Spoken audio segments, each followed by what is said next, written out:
দেখেছো বিনোদ, কি বউ নিয়ে আমি ঘর করছি। ঘরখানা কি অগোছালো করেই রেখেছে। মহিন আমার ঘরদোর খুব পরিপাটি সাজানো গোছানো দেখতে ভালোবাসে। ওর বিয়ের আগে আমি সব গুছিয়ে গাছিয়ে রাখতাম, এখন আর রাখতে পারি না। তুমি তো এসে গেছো, আমার থেকে এসব কাজ তুমিই ভালো পারবে। তুমি যখন এসেছো, সংসারের সব ভার তুমি বুঝে নাও, আমি একটু বিশ্রাম পাই। তুমি কিচ্ছু চিন্তা করো না পিসিমা, আমি যখন আছি আর যতদিন আছি এই সংসারের সব ভার আমার। এখন চলো তো, মুখে দুটি দিয়ে বিশ্রাম করবে। চলো। হ্যাঁ চলো। আজকাল একটুতেই কেমন যেন দুর্বল লাগে।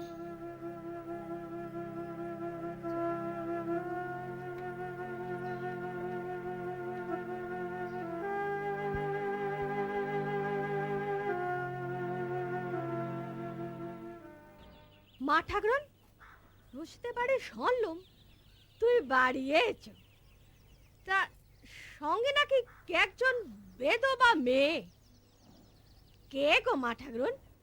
ও মা, ও তো আমার ছেলেবেলার সইয়ের মেয়ে বিনোদ। সম্পর্কে আমি আবার ওর পিসশাশুড়ি। তা তোমার ভাইপো বউ এখানে থাকবে নাকি? হ্যাঁ রে। তা ভালো, তোমাকে তো আর দেখাশোনা করার কেউ নেই। এখানটা দেখ, এখানটা বেশি পাকা চুল। হ্যাঁ দেখতেছি দেখতেছি। হ্যাঁ রে, হ্যাঁ আমি তো একদিন ছিলুম না। হুম, তুই এসে কি দেখলি? কেমন ছিল এরা সব? বাবা মা ঠাকরুন, তুমি তো ছেলে না, আর তোমার ছেলের বউ যা অগোছালো। কোন মেয়ে ছেলে পারে এমন অগোছালো হতে? এই দেখ, এখানে একটা কাঁচা চুল তুলেছিস। দেখে তুলতেছি, দেখে দেখে। এখন তো তবু একটু আসছে কাজকর্মে হাত দিতে, একটু উন্নতি হয়েছে দেখছি। তা হবে না কেন? মন্তরা তো আর সংসারে এদিকে দেখ, নেই। এদিকে দেখ তো, এদিকে দেখ। তা বলতেছিল মন্ত্রা তো সংসারে নেই। ছোট ঠাকরুন চলে যাবার পর তোমার ছেলের বউ একটু আধটু কাজকর্ম করতেছে। আমি বউকে দিয়ে বেশি কাজ করাতে চাই না, তাহলে আবার ছেলে ভাববে। কাকিমা তো কোনোদিন বউকে এত আটকে রাখতো না। মা এসে আমার সব সুখে বাধা দিচ্ছে, এটাই ভাববে মহিন। তাই তো। কাজ কি বউকে কাজ করিয়ে? তা যা বলেছ। কটা হলো রে? হ্যাঁ, এ তো তোর 20টা হলো। এরপর থেকে আর তোকে আমার পাকা চুল তুলতে হবে না। কেন? কালো চুলগুলো গুনে গুনে তুলে দিস বরং। ও তা দেব না।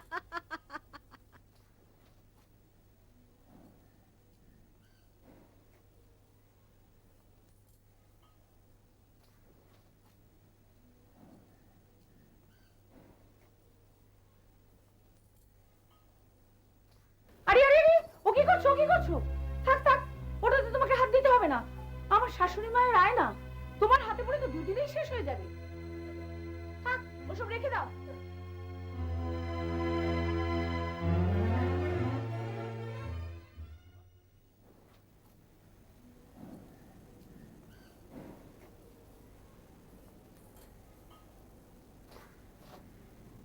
মা ঠাকরুন, এর নাম বিন্দুবাসিনী।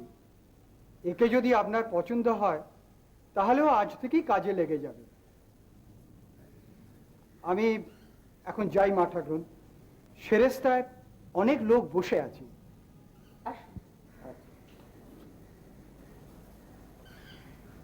তুমি এদিকে এসো। তোমাকে বাপু আমি বিন্দু বলেই ডাকবো। আমার এখানে ঘর মোছা, বাসন মাজা, কাপড় কাচা সবই তোমাকে করতে হবে। রান্নাঘরের কাজ কিছু করতে হবে না, আমরাই ওগুলো হাতে হাতে করে নিই। আর ঠাকুর বামুন থাকলে সেই করে নেবে। এর জন্য তুমি কত করে নেবে? একে মা, আমার কাজ দেখে আপনার পছন্দ হলে আপনি যা দেবেন তাই নেব। বিনোদ, বিনোদ, একটিবার এদিকে এসো তো মা। পিসিমা, আমায় ডাকছিলে? হ্যাঁ বিনোদ, এ হলো বিন্দু। আজ থেকেও এখানেই থাকবে। ওকে নিয়ে গিয়ে সব কাজকর্ম গুছিয়ে দাও। আচ্ছা, তুমি এসো আমার সঙ্গে।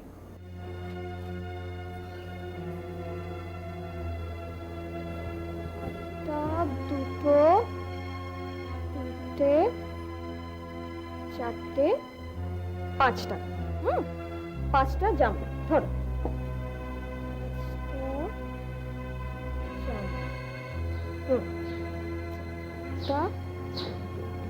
এনো দুটো রঙিন শাড়ি।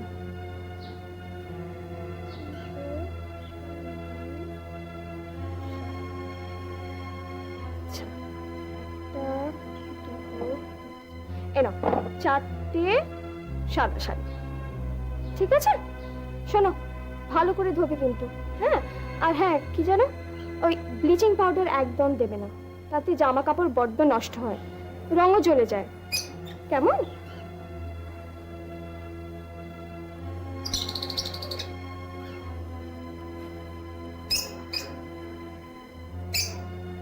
এসো।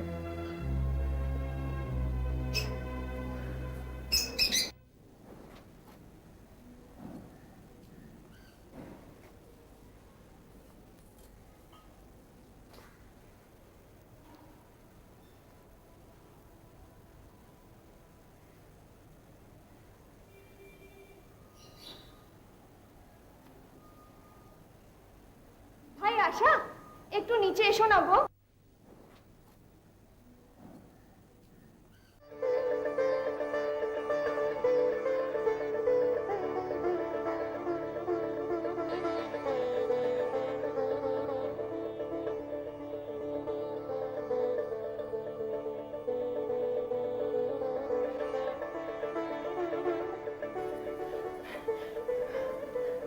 তোমার সৌভাগ্য চিরকাল অক্ষয় হোক ভাই, কিন্তু আমি দুঃখিনী বলে কি আমার দিকে তাকাতে নেই?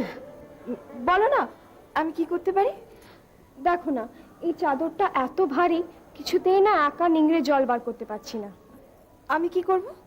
আমাকে একটু সাহায্য করবে? হ্যাঁ হ্যাঁ, ধর।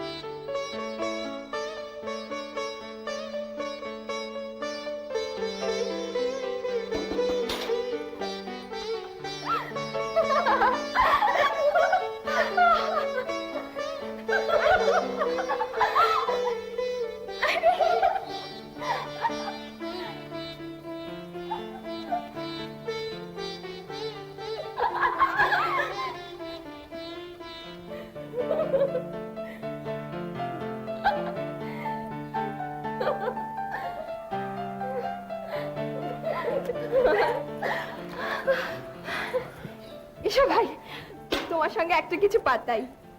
কি পাতাতে চাও তুমি? সই পাতাবো, কিন্তু সই পাতাতে গেলে তো একটা নাম দরকার হয়। তো কি নামে সই পাতাতে চাও বলো? গঙ্গাজল? না, এটা বড্ড পুরনো, নতুন একটা কিছু নাম বলো না।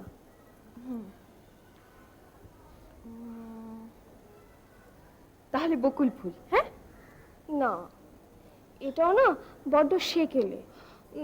তবে তুমি একটা কিছু ভাবো ভাই, আমার মাথায় তো কিচ্ছু আসছে না। আদরের নামে আর আদর নেই ভাই। তোমার কোনটি পছন্দ?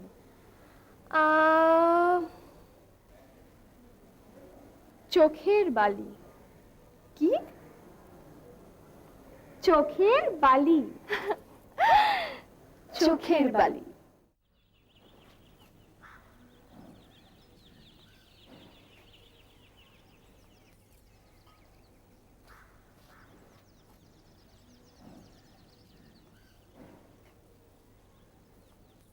ভাই বালি, যে ফুলের তেষ্টা আগে তাকেই তো আগে জল দিতে হয়। সংসারের তেষ্টার কথা তুমিই জানো, তুমিই বোঝো। আমি তো কিছুই জানি না, কিছুই বুঝি না। মাও তো তোমার প্রশংসায় সারাক্ষণ পঞ্চমুখ। ভাই বালি, তুমি আসার পর আমি যেন একটা নতুন জীবন খুঁজে পেলাম। তুমি আসার আগে বড্ড একঘেয়ে লাগছিল। ভাই বালি, কোনো উৎসবই যেমন লোকজন ছাড়া পরিপূর্ণ হয় না, ভালোবাসার উৎসবও তেমন দুটি মানুষ দিয়ে সম্পূর্ণ হয় না। সুখালাপের মিষ্টি বিতরণের জন্যে বাজে লোকজনদেরও দরকার হয়। তুমি বুঝি বাজে লোক? তুমি তো আমার সই, আমার চোখের বালি। ভাই, তোমাদের সুখালাপের মিষ্টি আমাকেও একটু বিতরণ করো, আমি বড়ই ক্ষুধার্ত। যাও, তুমি ভারী দুষ্টু। বিহারী বাবু, একটু শুনুন না, আমার একটা কাজ করে দিতে পারবেন? নিশ্চয়ই পারবো। ওই বাজার করা ছাড়া যে কাজটি বলবেন সে কাজটি আপনার যথেষ্ট ভালোভাবে করে দেবো। আসলে অনেক রাত পর্যন্ত আমার ঘুম আসে না, তাই ভাবছিলাম যে কিছু একটা পড়তে পারলে ভালো হতো। আপনি আমার জন্য একটি পত্রিকার ব্যবস্থা করে দিতে পারবেন? হ্যাঁ বলুন না, কি পত্রিকা পড়বেন? কোনো দৈনিক পত্রিকা? না না, সাময়িক। আপনি আমার জন্য একটু বঙ্গদর্শনের ব্যবস্থা করে দিতে পারবেন? বঙ্গদর্শন? আপনি বঙ্গদর্শনের নাম জানলেন কি করে? কেন? ও, আমি গ্রামে থাকি বলে শহরের খবর রাখতে নেই? সে কথা বলছি না। আচ্ছা বিনোদ বৌঠান, আপনি যখন এতই খবর রাখেন তখন বলুন দেখি, একজন নামকরা সাহিত্যিক বঙ্গদর্শন পত্রিকার সম্পাদক ছিলেন, তিনি কে? বঙ্কিমচন্দ্র চট্টোপাধ্যায়। আপনার কোনো চিন্তা নেই বিনোদ বৌঠান, বঙ্গদর্শন পত্রিকাটা আপনি পেয়ে যাবেন। ওই পত্রিকাটা ছাড়া আমারও রাত্রে ঘুম আসতে চায় না। কোন লেখক কোন লেখাটি নতুন করে লিখলেন সেটা জানার জন্য আমি আগ্রহী হয়ে বসে থাকি। শুধু বঙ্গদর্শন পত্রিকা কেন, তত্ত্ববোধিনী পত্রিকা, ভারতী পত্রিকা, এই সমস্ত পত্রিকাগুলি আপনাকে এনে দেবো। আজ চলি। শুনুন, আরেকটা অনুরোধ আছে আপনার কাছে। এই বাড়িতে দেখেছি একটা পুরনো কলের গান আছে, অবশ্য রেকর্ডের অবস্থা খুবই খারাপ। আপনি যদি আরেকবার আসার সময় একটু ওই লালচাঁদ বড়াল বা আশ্চর্যময়ী দাসীর কিছু গান নিয়ে আসেন তাহলে খুব ভালো হয়। আমরা দুজন সই মিলে বেশ গান শুনতে পারবো। এনে দেবো বৌঠান, আপনার জন্য কিছু করতে পারলে আমার আনন্দই লাগবে। আজ আসি।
আচ্ছা ভাই বালি, পিসিমা ছিল না, কাকিমা নেই, তোমরা দুজনে একা এই বাড়িতে কি করে সময় কাটাতে?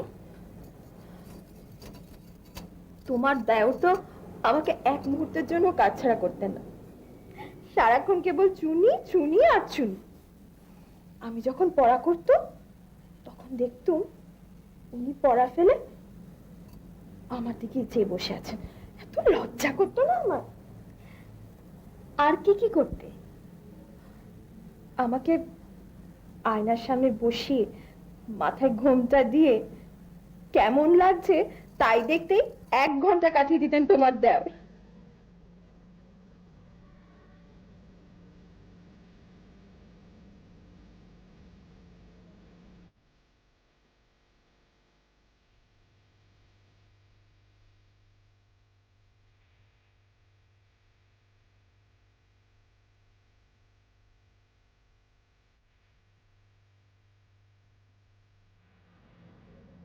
তারপর কি হতো ভাই চোখের বালি? তারপর তারপর উনি আমার খোপা থেকে একটা একটা করে কাঁটা। যাও ভাই বালি, আমার ভারী লজ্জা করছে। আরো কিছু বলো না ভাই। শুনবে? একদিন বর্ষার সন্ধে উনি গলায় জুঁই ফুলের মালা পরে, হাতে মালা ঝুলিয়ে আমাকে প্রেম নিবেদন করতে এসে দেখেন আমি খালি কেঁদেই চলেছি। এ মা, তাহলে তো বর্ষার সন্ধেটা মহেন বাবুর একদম মাটি করে দিয়েছো। উনিও ঠিক এই একই কথা বলেছিলেন। বলেছিলেন তোমার কাকিমা পিস্তুত ভাইয়ের বাড়িতে যদি গেলেনই তো এমন বর্ষার সঙ্গে মাটি করে গেলেন। আচ্ছা, কাল আবার দুপুরে শুনবো, হ্যাঁ? এখন তো পিসিমার ভাত ঘুম ভাঙার সময় হয়ে গেল। ও হ্যাঁ, বিন্দুকে গিয়ে যদি আমি আবার না জাগাই তাহলে ওর দুপুরের ঘুম আবার সন্ধে গিয়ে ঠেকবে। আমি উঠি। আচ্ছা।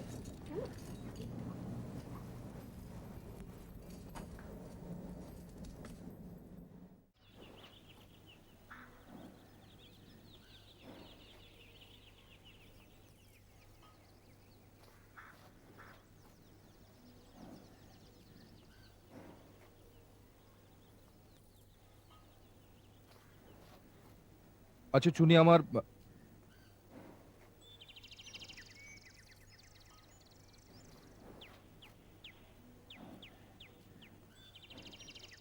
কি ব্যাপার?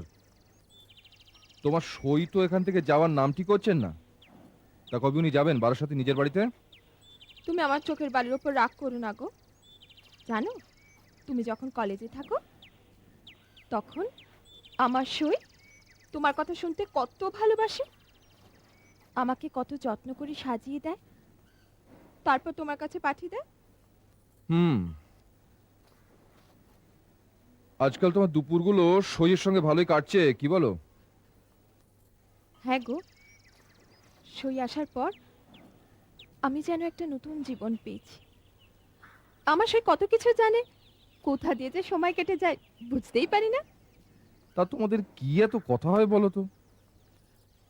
এই আমাদের ফুলশয্যার রাতে কি কি হয়েছিল, তুমি আমাকে প্রথম কখন কি কথা বলেছিলে, আমি তোমাকে কত ভালোবাসি, এইসব।